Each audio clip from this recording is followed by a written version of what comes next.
one of the things that scares Christians the most is the word evangelism.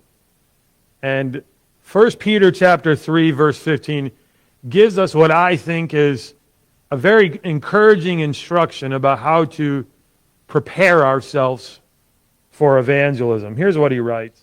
In your hearts honor Christ the Lord as holy, always being prepared to make a defense to anyone who asks you for a reason for the hope that is in you, and do it with gentleness and respect. This idea of keeping Christ as holy has to do a great deal with glorifying Him by how you live your life, what you say, what you do, where you go, where you don't go. And then being prepared to make a defense.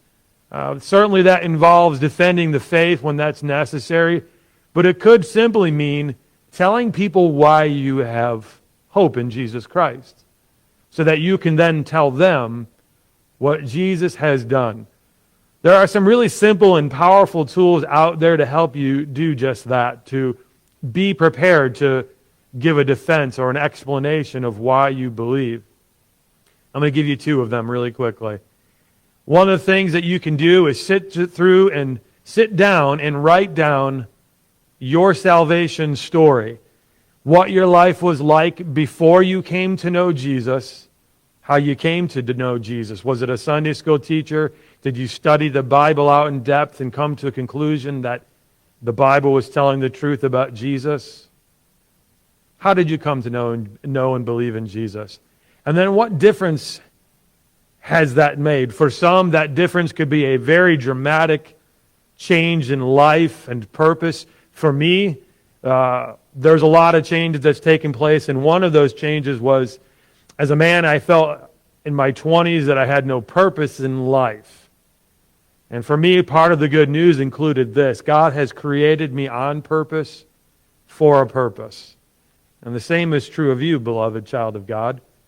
And so share that story.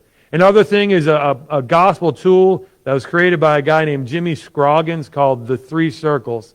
And it gives a very simple way to share the gospel to people, especially people who really know almost nothing about the Bible.